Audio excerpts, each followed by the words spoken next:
สวัสดีครับพี่น้องเบอร์สุสุคนเนาะมื้อนี้ก็ถือว่าเป็นโอกาสดีนะโอ้โหโอกาสดีคือได้มียูทูบเบอร์เนาะ2คนที่แบบว่าออกไปเที่ยวต่างจังหวัดมื้อนี้นะแล้วบ่ยกก็ได้ไปเห็นหลายๆคลิปที่เพิ่นโพสต์ลงนะและอยากสอบถามเนาะก่อนอื่นก็ได้ขอกราบสวัสดีก่อนสวัสดีครับทางบ่าวแจ๊บครับสวัสดีครับเอฟซีบอยอดสวัสดีครับสบายดี FC บอยอดบอลแจ๊บสบายดีมาเล่นกันกับสบายดีกันดิมาดีกันหลายรอบคือไอ้เพิ่นได้ไปเบิ่งถนนนะทุกจุดนะคือทางบาโบเนี่ยจะขอทำทางบาโบก่อนคือแบบว่าถ่ายแต่ละทีตื่นเต้นตลอดนะตื่นเต้นตลอดเป็นยังจึงเฮ็ดให้บาโบนี่ตื่นเต้นนะไปเห็นถนนนะคือก็ย้อนไปครั้งแรกก่อนนะครั้งแรกที่ได้เห็นถนนเนี่ยก็ตื่นเต้นอีหลีเนาะคลิปแรกๆเนาะคลิปแรกก็ตื่นเต้นอีหลีโดยถนนเพิ่นมีความโดดเด่นอีหลีนะฮะบางพื้นที่ถนนอบตก็ถือว่าเป็นคอนกรีตจากอบตเป็นคอนกรีตนะหรือว่าเป็นราดยางนะฮะแล้วก็ถนนทางลักก็เป็นคอนกรีตที่มีความหนาและมีความโค้งแล้วก็มีความยากแล้วก็มีความเฮ็ดให้เราเห็นว่าเพิ่นสร้างแบบด้วยฝีมือออกแบบจากมันสมองอีดีนะฮะก็มันแตกต่างกับบ้านเฮาที่เราเคยอยู่อ๋อคือนะคือคันบาโบสิอธิบายคือเฮานี่เป็นคนลาวว่าซั่นซะเนาะคนลาวนี่เฮามาพอได้มาเห็นถนนไทยเลยทำให้สิ่งที่ธรรมดาคนไทยเห็นนะเฮากลับมาไปว่าเฮาได้เห็นแล้วตื่นเต้นเนาะตื่นเต้นก็ที่จริงแล้วนะภาพอยู่ในตาของเราคือถนนฝุ่นที่เราไปตรงนั้นเป็นทางเกวียนเนี่ยเมื่อตอนนี้เขาคิดว่าเขาอยู่บ้านเขาดิเขาไม่ได้คิดว่าเขาอยู่ประเทศไทยเหมือนว่าเขาได้อยู่บ้านหลังที่2แล้วเวลาตื่นขึ้นมาปุ๊บอ้าวลืมตาขึ้นมาเห็นถนนเฮ้ยมันเป็นไปได้ฝันบอลสิ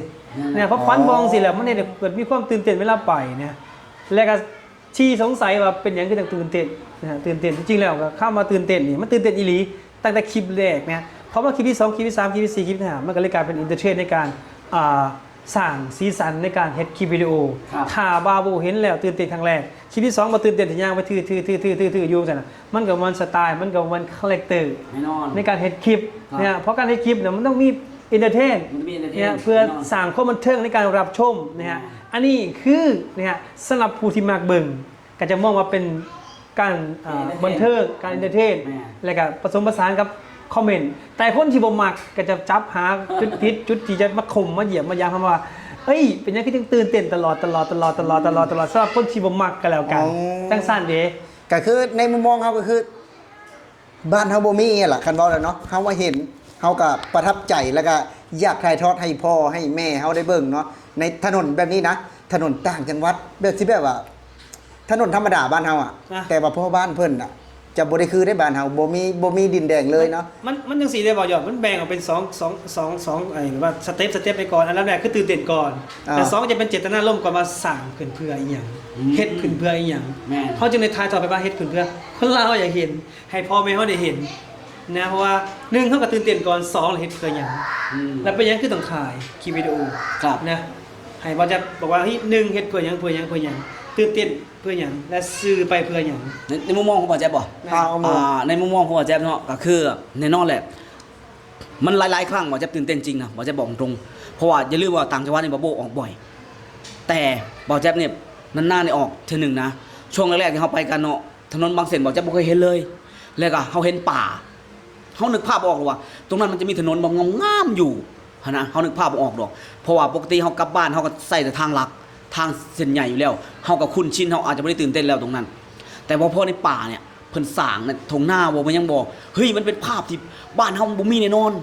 พอความบ่มีเนี่ยมันเฮ็ดให้เฮาเกิดความตื่นเต้นแล้วเฮาขอนำเสนอพอตื่นเต้นแล้วเฮาก็เอาความตื่นเต้นนี้พอไปนำเสนอเป็นการเอนเตอร์เทนพร้อมแล้วการแน่นอนแหละอรรถรสในการรับชมเฮาต้องมีการบรรยายเอายอดเฮาต้องมีการบรรยายคำบรรยายของเฮานี่มันอาจจะเฮ็ดให้หลายคนมักหลายคนก็อาจจะบ่มักเพราะว่าบางคนอาจจะมองเป็นอวยเนาะเป็นอวยเป็นแบบโอเวอร์แอคติ้งต่างๆนะแล้วบอแจ๊บคิดว่าในส่วนนั้นก็แล้วแต่คนมักคนชอบไปแต่มีอีกมุมหนึ่งที่บอแจ๊บมาอยู่ประเทศไทยแล้วเฮาตอบแทนในประเทศไทยบ่ได้นะบอโบเฮาบ่สามารถเฮ็ดสิ่งใดที่เฮ็ดตอบแทนเพิ่นได้เลยแต่คลิปวิดีโอเป็นสิ่งหนึ่งที่สื่อสารให้คนทั้งโลกได้เห็นนะบอยอดจำได้บ่มี FC คนหนึ่งที่เดินทางมาจากเยอรมนีแล้วมาหาบอแจ๊บเหตุเพราะคลิปวิดีโอของบอแจ๊บบาโบนะโอ้มี FC จากต่างประเทศอีกอยากมาเบิ่งเมื่อตอนที่เพิ่นไปจาก ประเทศไทยยังบ่ได้มีขนาดนี้เพิ่นไปเป็น30 ปีเพิ่นได้เห็นเพิ่นเบิ่งแล้วเบิ่งอีกคลิปวิดีโอแล้วเพิ่นอยากกลับมาขับรถในบ้านเกิดเพิ่นในถนนที่มันแบบโอ้โหเหมือนกับไอ้ไฮเวย์อย่างต่างๆโอ้โหเพิ่นแบบมีความประทับใจเป็นนั้นเพิ่นชวนหมู่เพื่อนครูเพิ่นมาเลยมาเที่ยวประเทศไทย ตอนเพิ่นไปเนาะไปก็บ่ฮู้จักปีแล้วแต่ก็หลาย10 ปีเนาะ หลายสิบปี มันยังบ่มี มันยังบ่มี ถนนที่ได้ว่าต่างจังหวัดก็ที่เป็นถนนงาม แม่น ๆถนนดีๆไม่ใช่แบบว่าบ่มีหลุมมีบ่ออะเนาะ แม่น ปกติเพิ่นไปก็อาจจะถนนเก่าแน่หรือว่าถนนดินแดงแน่สมัยก่อน ส เนาะ มัยก่อนมันอาจจะมีมันบริสมบูรณ์ขนาดนี้พอเห็นคลิปวิดีโอที่เบาบอกว่าแจ๊บนำเสนอมันเป็นภาพที่เป็นว่าเฮ้ยมันมีความใกล้เคียงกับต่างประเทศขนาดเลย กับที่เพิ่นอยู่ขนาดในประเทศยุโรปที่เจริญนี่นะเลยเบาแจ๊บเลยเขาจะอ๋อวิดีโอเบาแจ๊บนี่บ่ได้จำกัดอยู่แค่ประเทศไทยประเทศลาวนี่หว่า อ๋อ มันไปทั่วโลกแสดงว่าคนอยู่อเมริกาก็เห็นได้ภาพนี้เบาแจ๊บคิดว่าประเทศไทยนี่มีความสวยงามหลายทางธรรมชาติหลาย แต่ว่าถนนหนทางเบาแจ๊บคิดว่าเป็นอยังที่ซีวิไลซ์แห้งขนาดของมือนี่เพราะว่าประเทศไทยอย่างที่บาโบบอกเพิ่นแข่งขันกันเฮ็ดเนาะแข่งขันกันพัฒนา แต่ละเขตแต่ละพื้นที่มันมีความรับผิดชอบของแต่ละคนเนาะแต่ละหน่วยงานเนาะบาโบก็เลยบอกว่าผู้นี้เฮ็ดงามเจ้าผู้นี้เฮ็ดดีเจ้าเฮ็ดด้อยเจ้าก็อาจจะโดน โหแข่งกัน แข่งกันบัดนี้ อ๋อ มันเลยเห็นให้เฮ้ยบอกจะเป็นว่าเฮ้ยอ่ะเขาตอบแทนยังประเทศไทยบ่ได้เลยขอนำเสนอสิ่งที่สวยงามของประเทศไทยออกสู่สายตาแบบคนทั้งโลกนี่ใครมีโอกาสได้เห็นเลยก็ได้ชมเลยก็ได้เห็นได้ประจักษ์เลยว่านี่ประเทศไทยนะ อ๋อปกติคือบ้านเฮาเนาะปกติเฮาก็จะเห็นแบบว่า แข่งเรือแข่งขันนะเนาะแต่นี่ประเทศไทยแข่งสร้างถนน คือแข่งสร้างผลงานใช้คำนี้บ่เป็นเฉพาะตัวอย่างเดียวเลย โอ้ เป็นการว่าแข่งขันการพัฒนา อ๋อ พัฒนา คือบ่แม่นเฉพาะแต่ถนน ก็จากพื้นฐานเลยคือถนนก่อน ถ้าถนนดีความเจริญก็เข้าไปสู่ที่นั้น อ๋อ คือถนนมันดึงดูดความเจริญเข้าไปเนี่ย คือเขาไม่ได้แข่งขันกันในเรื่องความอิจฉาทะเลาะเบาะแวงหรือว่าจะแน่งกันนะ แข่งขันกันพัฒนานะ คือถ้าหากว่าบ่พัฒนาในจุดนั้นเนาะหรือว่าเจ้าหน้าที่มองนั้นก็อาจจะแบบว่ามีส่วนเกี่ยวข้องนะสมมุติว่าอาจจะโดนได้เนาะ แม่ อาจจะโดนเด้งได้กับเราภาษา คือ บ้าน อาจ ๆ จะพัฒนาจริงแต่พัฒนาด้วยคุณภาพที่ต่ำกว่ามาตรฐาน นั่นก็ไม่ อัน ได้ นี้พัฒนาด้วยคุณภาพที่แบบว่ามาตรฐานจริงๆเลยเล็กก็ตั้งได้ ความหนาก็ตั้งได้ คือประเทศไทยเนี่ยนะถนนนี่นะบ่ยอดบ่แจ๊บมองว่าเปรียบเสมือนสายเลือดหล่อเลี้ยงร่างกายเลยนะเพราะยังการเดินทางต่างๆเนี่ยถนนคือสิ่งที่นำพาทุกอย่างเลยนะบ่ว่าจะไปโรงพยาบาลเจ้าก็ต้องใช้ถนนรถเจ้าแลนเจ้าใช้รถแต่เจ้าใช้ถนนในการเดินทาง เจ้าสิขายของขายสินค้าผลิตภัณฑ์เครื่องปรุงของฟังเจ้าก็ต้องใช้ถนน นั่น แต่ถ้าถนนเจ้าบ่ดีนะเจ้าขนส่งเจ้าคิดว่ามันสิไวบ่ยอดสมมุติเจ้าปลูกทุเรียนอยู่จันทบุรีต้องการมาขายที่ตลาดสีมุมเมืองสมมุตินะ อ่ะ ถ้าถนนดินแดงเขามาเจ้าต้องใส่จักรวัน อ่ะ เอ้า ขนาดนี้ก็บ่ได้ซ้ำเนาะ บ่ได้เพ เพราะ ราะ ฉะ ฉะ นั้น นั้น ได้ป่ะจ๊ะ นั่นแหละมันถึงเฮ็ดให้ประเทศไทยเป็นถนนมันจะถึงบอกกับปะโบถึงให้มันยังให้ความสำคัญกับถนนแท้ถ้าเกิดเฮาอยากมีหยังถนนก่อนเลย คือเขาต้องพูดแบบสั้นๆแบบละเอียดกว่ามันจะปรับเป็นอย่างผมเขาคือตื่นเต้นแท้คือแบบว่าทำงานที่ประเทศไทยนะตอนนี้ก็ ครั คื บ อ20 ปี ว้าว นะ20 ปีในการกลับมาทางานที่ประเทศไทยคือไปประมาณฝั่งลาวคือเรากลับบ้านไปนะมันจะเห็นเดิมแต่เราอยู่ที่ประเทศไทยเดือนนี้เฮ้ยเปลี่ยนใหม่อีกแล้ว เปลี่ยนใหม่แก เดือนนี้ปัดไปเปลี่ยนใหม่อีกแล้ว เปลี่ยนใหม่แล้ว ฮะเดือนนี้มีเสาไฟตอนนี้บ่าวโบลุ้นอยู่อย่างเดียวอะครับคือลุ้นอีกอย่างคือลุ้นว่ามือใดขั้นไทหน้าคนสิเทคอนกรีต โอ้โห ขั้นไทหน้าคนสิลาดยาง อ๋อนี่มีเวอร์แล้วนี่ นะตอนนี้ผมว่า โบเวอร์บ่ ไปทุกแบบ โบเวอร์บ่นี่ คือจริงๆมันลุ้นไงแต่เดี๋ยวคือมันลุ้นแล้วมันไปเห็นหมดแล้วว่าทุ่งหน้าทางเขาปลาเขาดงเป็นคอนกรีตเป็นลาดยางมีเสาไฟฟ้าลุ้นอย่างเดียวคือขั้นไทหน้าคนสิลาดยางและค่อยคอนกรีตมือใด นี่นะ พอเขาไปต่างจังหวัดบ่ยอดปกติเมื่อก่อนเนี่ยทางนี้แดงเนี่ยเยอะแยะน้ำบก ถูก ย้ ต้ อ อน ง ไป ถูกต้องถูกต้อง 30 กว่าปีที่แล้ว ก็มีตามชนบทนี่มีบ่าวแจ๊บเคยมาอยู่เมื่อ20 กว่าปีที่แล้วบ่าวแจ๊บเคยเห็นงานหล่อเสาไปส่ง เคยมีรถติดลมนู่นนั่นนี่เนาะอยู่หนองคายบ่าวแจ๊บบอกเลย แต่ทุกวันนี้ไปกับโบนี่ไปเกือบทุกจังหวัดนะหาทางดินแดงพอปัญหาทองหายากเอาจริงส่วนมากทางนี้ก็จะเป็นเขต หาทางดินแดงนี่นะ อ่ะ ยากกว่าทองคำ ยากเพราะฉะนั้นส่วนร้ายมันสิเขาถ้าเกิดเจ้าสิเขาก็เป็นพื้นที่ของส่วนบุคคลทางนี้ อ๋อ เอง อ๋อ เจ้าสิเขาไปได้ไรหรือบอกกับถนนตัดใหม่เนี่ยนี่โดดมันโบแมนได้สิว่าคนใส่ทางลักทางดินแดงถนนแดงมันโบแมนบอกยอดอันนี้คือสิ่งที่แบบมันชัดเจนขนาด มันชัดเจนขนาดประเทศไทย แล้วทีนี้บอกแจ๊บคำถามว่าจะเป็นอย่างคือจังมักทายถนนเป็นอย่างคือต้องตื่นเต้นกับถนนเอาไปสั้น ก็ตื่นเต้นนี่ไงอย่างที่บอลแจ๊บบอกไงคือที่มักถนนที่ตื่นเต้นบอลแจ๊บมองเห็นว่าถนนคือความสำคัญของการขยายตัวทางด้านเศรษฐกิจความเจริญความศรีวิไล ๆคือ คือจุดแรกเลยที่จะดึงดูดนักท่องเที่ยวหรือว่านักลงทุนต้องถนน ต้องถนน คำถามนี่ผมเป็นมาเฉพาะบอยอเนี่ยคือมีคนถามหลายๆคนนะครับบางคนก็สงสัยตัวบางคนอีกเนี่ยแล้วบางคนก็ไปถามหมู่เพื่อนหลายๆคนว่าเป็นอย่างคือต้องเห็นถนนแล้วตื่นเต้นเป็นอย่างคือต้องมักถ่ายคลิปของถนน ซึ่งในจริงที่เปาไปถามหลายๆคนนะคำถามที่บาโบได้เอาไปรวมๆจะคล้ายๆกันคือว่ากับเป็นเพียงแค่ว่าเฮาไปเห็นถนนนะเห็นถนนสีสวยงาม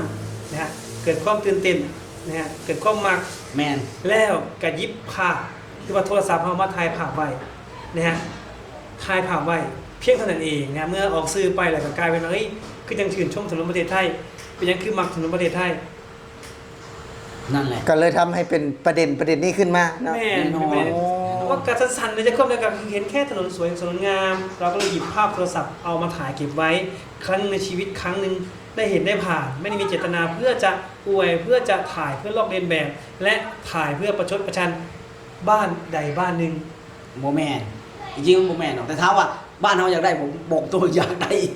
ผมจะบอกตัวบอกอยากได้ แต่มันด้วยศักยภาพคุณภาพต่างๆเขาอาจจะบ่ถึงผมจะบอกขอหลายผมจะขอแค่ 10% เนาะ ทำได้แบบ 10%ผมจะบอกบ้านเราเจริญ มันมีอย่างที่จังแบบว่าคำถามเนี่ยแบบเป็นหลายคนถามมีบ่าวหยอดที่ฆ่าใจบ่าวหยอดนะอยากถาม ก็มันก็คล้ายๆประมาณนี้อ่ะที่คนเพิ่นถามเข้ามาบ่ว่าจะในซ่องบ่ยอดนะเพราะว่าคือว่าทำไม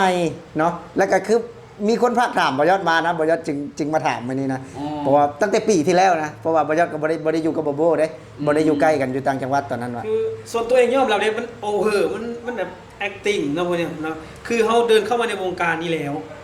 จากคลิปแรกของเรานะเพราะฉะนั้นเราต้องสร้างคุณภาพของเราในการแสดงในการนำเสนออินเตอร์เทน เอนเตอร์เทน นะ คือ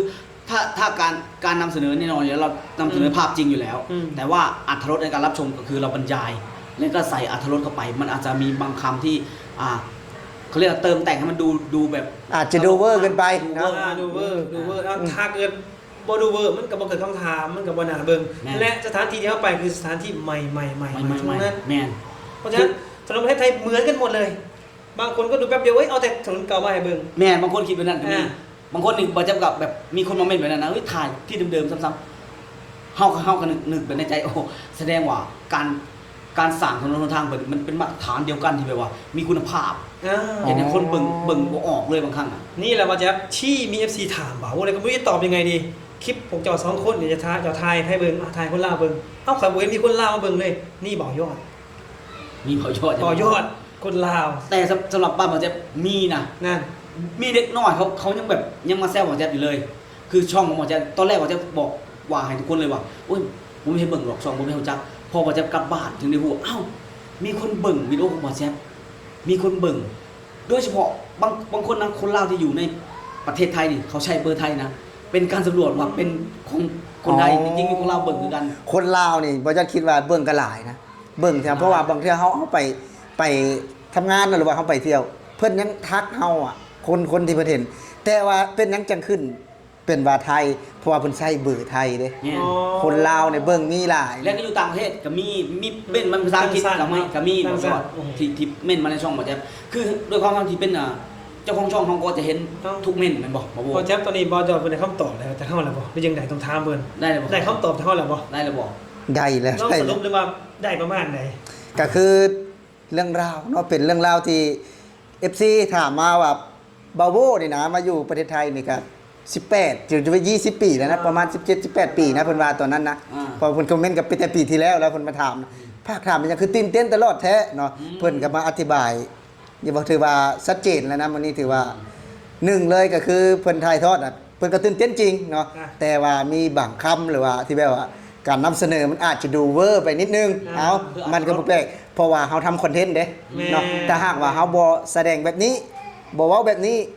บ่มีไผเบิ่งเฮาเด้ อ่า และก็เฮานำเสนอ